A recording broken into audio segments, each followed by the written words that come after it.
الحمد لله نحمده ونستعينه ونستغفره ونؤمن به ونتوكل عليه ونعوذ بالله من شرور أنفسنا ومن سيئات أعمالنا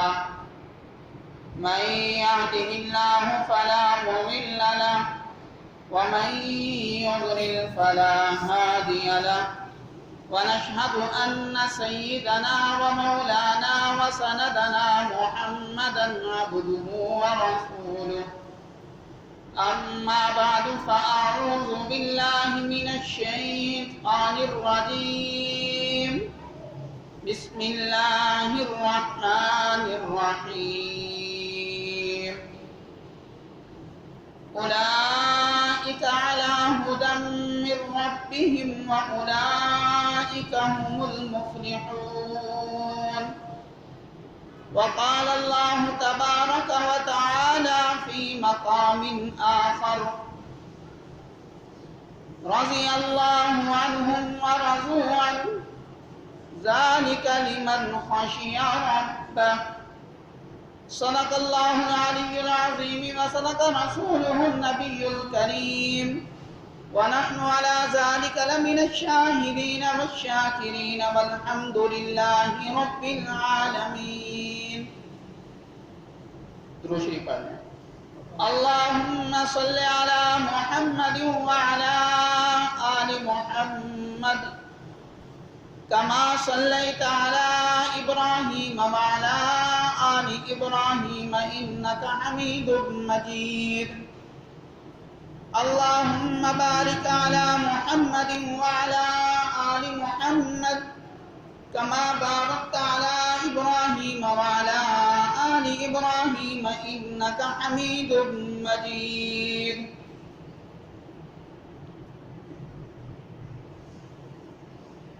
آج ہماری گفتگو کا عنوان خلیفہ ثانی حضرت عمر فاروق رضی اللہ تعالی عنہ کی زندگی کے واقعات، ان کی سادگی کے واقعات،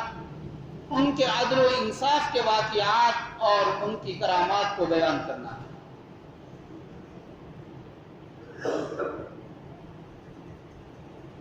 حضرت ابوبکر صدیق رضی اللہ تعالی عنہ کے بعد حضرت عمر فاروق رضی اللہ تعالی عنہ کو امت مسلمہ کا دوسرا خلیفہ بنایا جاتا اور آپ کی خلافت کا عرصہ 10 سال 4 ماہ 4 دن کا ہے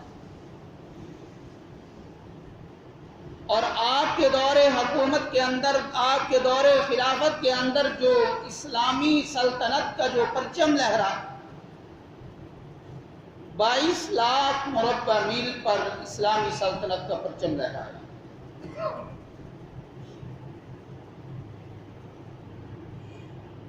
انہوں نے حضور علیہ السلام کی عملی زندگی کو انہوں نے اپنا کر دکھایا. قرآن و سنت کے مطابق اپنی زندگی گزاری تو زمین بھی مجبور ہو گئی ان کے حکم کو ماننے کے لیے.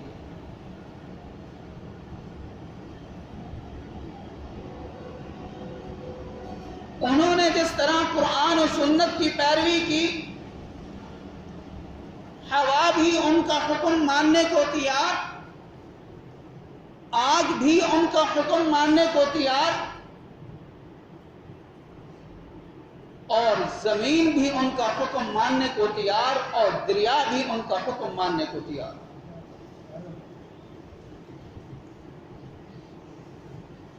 اور سادگی اتنی کہ 22 لاکھ مربع میل کا حکمران ہوتے ہوئے بھی ایک درخت کے نیچے اینٹ کو اپنا تکیہ بنا کر سکون سے سوئے ہوئے. سادگی اتنی کہ اگر کوئی پہر سے مہمان آ جاتا، رات ہو جاتی، اگر اس نے اپنا خیمہ کسی جنگل کے اندر لگا دیا تو وقت کا حکمران ہوتے ہوئے 22 لاکھ مربع میل کا امیر المؤمنین ہوتے ہوئے ان کی دیکھ بھال اس طرح کرتا کہ جیسے گھر کا ایک ملازم کرتا۔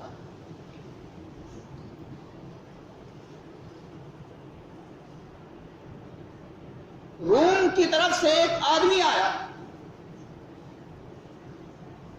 روم والوں نے بھیجا کہ جاؤ مدینے کے اندر جا کر دیکھ کر آؤ کہ وہ ایسا کون سا کام کرتے ہیں کہ پوری دنیا کے اندر ان کی سلطنت پھیلتی جا رہی ہے، لوگ ان کا نام لیتے جا رہے ہیں، لوگ ان کے دین کی پیروی کرنے کے لیے درپیش جا رہے ہیں، وجہ کیا ہے؟ تو جب روم کی طرف سے وہ آدمی مدینہ منورہ پہنچتا ہے، لوگوں سے آ کر پوچھتا ہے کہ تم مسلمانوں کا جو امیر المؤمنین ہے، تم مسلمانوں کا جو بادشاہ ہے، اس کا محل کون سا ہے؟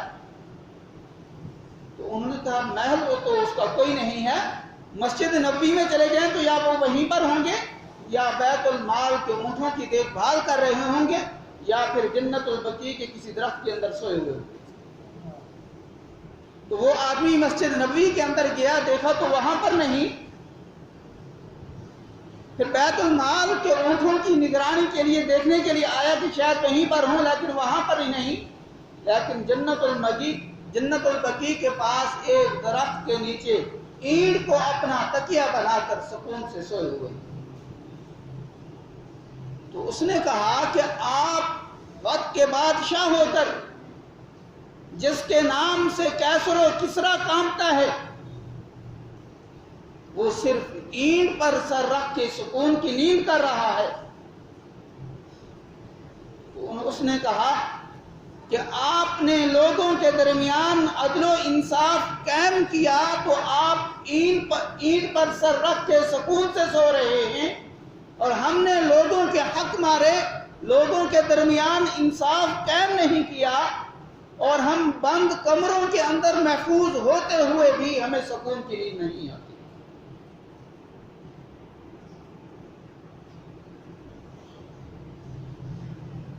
ایک دفعہ حضرت عمر فاروق رضی اللہ تعالیٰ عنہ بیٹھے رو رہے تھے، تو ایک آدمی نے پوچھا کہ آپ کیوں رو رہے ہیں؟ فرمایا کہ آج فلاں جگہ پر پل تھا، وہاں سے بکریاں گزری ہیں، وہ پل خستہ حالت میں تھا، ایک بکری کا پاؤں پھسل کر وہ گر پڑی، اس کا پاؤں ٹوٹ گیا ہے، میں اس ڈر اور خوف کی وجہ سے رو رہا ہوں کہ اگر اللہ نے مجھے قیامت والے دن مجھ سے سوال کر لیا کہ عمر ہم نے تمہیں سلطنت اس وجہ سے تو نہیں دی تھی کہ ایک جانور گر کر اس کا پاؤں ٹوٹ جائے اور تم اس کی دیکھ بھال نہیں کر سکتے تھے۔ انصاف قائم کرنے کے باوجود، قرآن کے احکامات پر عمل کرنے کے باوجود، نبی پاک صلی اللہ علیہ وسلم کی اخلاقی سیرت پر عمل کرنے کے باوجود اور لوگوں کے درمیان انصاف قائم کرنے کے باوجود ان کے دل کے اندر اتنا ڈر ہے، اور آج ہم نافرمانی کرنے کے باوجود ہمارے دلوں کے اندر اللہ کا خوف، اللہ کا ڈر ختم ہو چکا ہے۔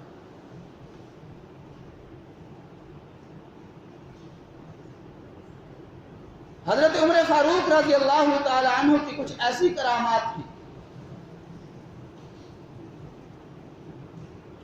کہ ہمیں پتہ چلتا ہے کہ ان کے حکم جو ہے ہوا پر بھی چلتا تھا، زمین پر بھی چلتا تھا، پانی پر بھی چلتا تھا، اور آگ پر بھی چلتا تھا۔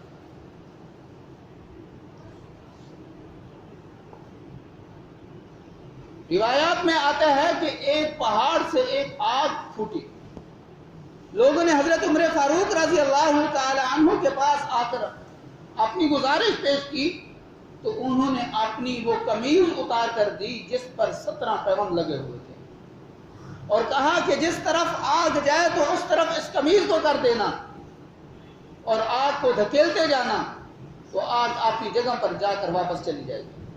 اور لوگوں نے ایسا ہی کیا اور آگ جو ہے اپنی جگہ پر واپس چلی گئی۔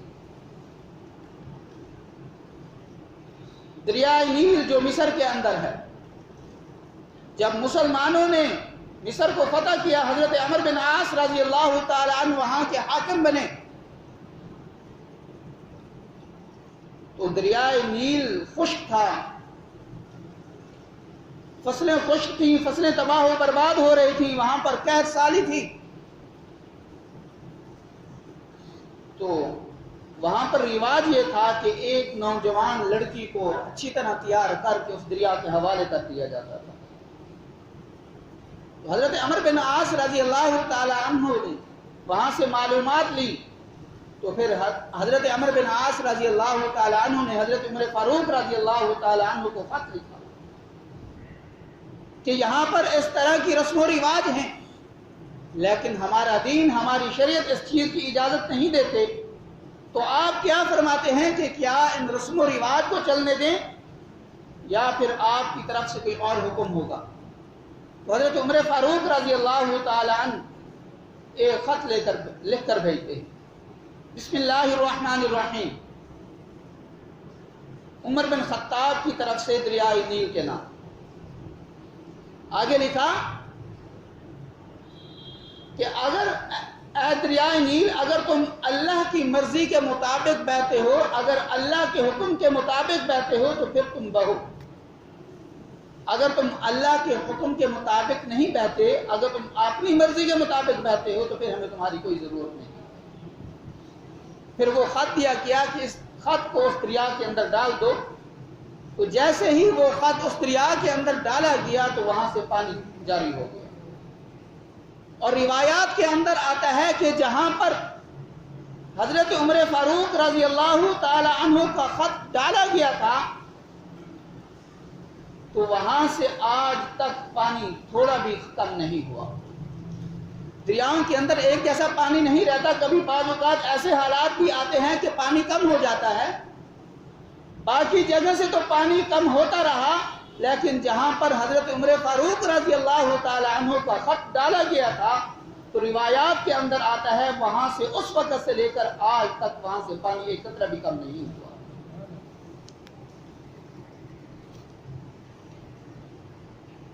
اور سادگی اتنی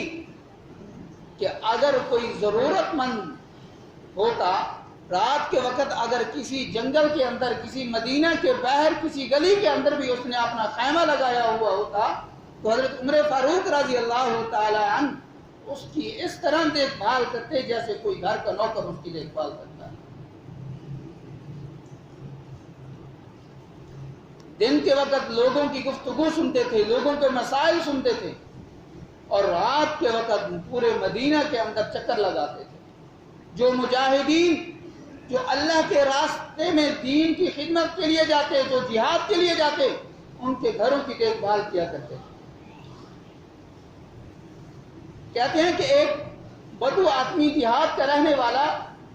آدمی دوسرے گاؤں سے آیا، وہ حضرت عمر فاروق رضی اللہ تعالی عنہ سے ملنا چاہتا تھا۔ رات ہو گئی تو اس نے مدینہ کے باہر ہی اس نے اپنا خیمہ لگا لیا۔ تو رات کے وقت حضرت عمر فاروق رضی اللہ تعالی عنہ جیسے ان کی عادت تھی مدینہ کا چکر لگاتے، گشت کرتے، ان کو دور سے نظر آیا کہ ایک خیمہ ہے، وہاں پر آگ جل رہی ہے۔ انہوں نے اپنے غلام کو بھیجا کہ جاؤ معلوم کرو یہ کون ہے۔ جب اس سے پوچھا، اس نے کہا کہ میں تمہیں کیوں بتاؤں، تم کوئی وقت کے امیر المؤمنین ہو۔ تو وہ غلام واپس آیا، حضرت عمر فاروق رضی اللہ تعالی عنہ سے آ کر عرض کی کہ وہ تو نہیں بتانا چاہتا۔ اس نے تو اس طرح جواب دیا ہے۔ حضرت عمر فاروق رضی اللہ تعالی عنہ نقاب اپنے چہرے پر ڈال کر اس کے پاس جاتے ہیں کہ بھائی بتاؤ تو صحیح، آپ کس سے ملنے آئے ہو؟ یہی بات ہو رہی ہوتی ہے تو اندر سے کراہنے کی آواز آتی ہے، کسی تکلیف کے اندر مبتلا جیسے کوئی انسان ہوتا ہے تو آواز آتی ہے، تو وہ آدمی بتاتا ہے کہ میری بیوی امید سے ہے، بچہ پیدا ہونے والا ہے۔ تو حضرت عمر فاروق رضی اللہ تعالیٰ عنہ وہاں سے دوڑتے ہیں، اپنی بیوی کے پاس آتے ہیں،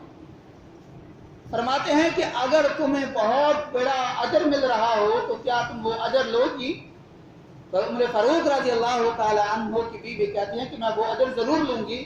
پھر فرمایا کہ میرے ایک دوست کے ہاں ولادت ہونے والی ہے، تو آؤ میرے ساتھ چلو، تو آپ اس کی ولادت کے اندر جو ہے اس کی مدد کرو۔ اور یہ بھی فرمایا کہ جو ضرورت کا سامان ہے وہ سامان بھی ساتھ لے لو۔ اور بیوی جو ہے وہ ضرورت کا سامان ساتھ لیتی ہے، اور بیوی حضرت عمر فاروق کو کہتی ہیں کہ لکڑیاں وغیرہ اکٹھی کرو، وہاں پر آگ جلانی پڑ جائے گی، یہ چیزیں وغیرہ تیار کرنی پڑ جائیں گی۔ تو وہ حضرت عمر فاروق رضی اللہ تعالیٰ لکڑیاں اکٹھیاں کرتے ہیں اور بیوی جو ضرورت کا سامان ہے وہ ساتھ لے کر جاتی اور اینٹوں کا وہاں پر چولہا بنایا جاتا ہے اور بیوی اندر ہے اور یہ خود وہاں پر چولہا بنا کر آگ جلا رہے ہیں اور گندم کا اور گھی کا کچھ کھانے کے لیے سامان تیار کر رہے ہیں. تو وہ آدمی کہتا ہے, وہ بدو آدمی خود کہتا ہے کہ میں نے امیر المؤمنین عمر فاروق رضی اللہ تعالیٰ عنہ کے ساتھ غلاموں جیسا سلوک کیا. میں کبھی اس کو کہہ رہا ہوں کہ پانی لے کر آؤ, میں کبھی اس کو کہتا ہوں کہ تمہیں یہ بنانا آتا بھی ہے یا ویسے لگے ہوئے ہو.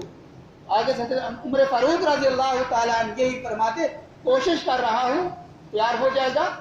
پھر کہتا ہے کہ تیری بیوی نے بھی کبھی یہ سامان تیار کیا ہے؟ اس نے کہا کہ اللہ ہی بہتر جانتا ہے, میں اب پوچھوں گا کہ انہوں نے کبھی تیار کیا یا نہیں کیا. جب اندر سے بچہ پیدا ہو جاتا ہے تو حضرت عمر فاروق رضی اللہ تعالی عنہ کی بیوی کہتی ہیں کہ امیر المؤمنین مبارک ہو, آپ کے دوست کے ہاں بچہ پیدا ہوا ہے. وہ بدو آدمی دوڑ لگا دیتا ہے, بھاگ جاتا ہے اور اتنی سپیڈ کے ساتھ اتنا تیز چلتا ہے تو اس کی پگڑی گر جاتی ہے. حضرت عمر فاروق رضی اللہ تعالیٰ عنہ اس کو بلاتے ہیں کہ بھاگتے کیوں ہو؟ اس نے کہا کہ مجھے ڈر ہے کہ آپ وقت امیر المؤمنین ہے کہیں آپ مجھے سزا نہ دیں. انہوں نے کہا کہ یہاں پر استقبال ان لوگوں کا کیا جاتا ہے جو غریب غربا ہوتے ہیں, جو لاچار ہوتے ہیں, جو ضرورت مند ہوتے ہیں, ان کا استقبال کیا جاتا ہے. یہاں پر امیروں کا استقبال نہیں کیا جاتا. تو وہ 22 لاکھ مربع میل کے حکمران ہوتے ہوئے بھی انہوں نے اس زمین پر ایسا عدل و انصاف قائم کیا کہ زمین بھی ان کا حکم ماننے کو تیار, دریا بھی ان کا حکم ماننے کو تیار, آگ بھی ان کا حکم ماننے کو تیار اور ہوا بھی ان کا حکم ماننے کو تیار. یہ سارا کچھ انہوں نے اپنے اعمال سے پیدا کیا تھا اور اتنے کچھ اعمال کرنے کے باوجود پھر بھی ان کے دل کے اندر اللہ کا ڈر اور خوف ہے. اور آج ہم کیا کرتے ہیں, ہمارے پاس اعمال بھی نہیں ہیں, ہم آئے روز ہم اللہ کی نافرمانیاں کرتے ہیں, لیکن پھر بھی ہمارے دلوں کے اندر اللہ کا خوف, اللہ کا ڈر نہیں ہے. تو دعا ہے کہ جو کچھ کہا ہے اللہ ہم سب کو صحیح معنی میں اس پر عمل کرنے کی توفیق عطا فرمائے.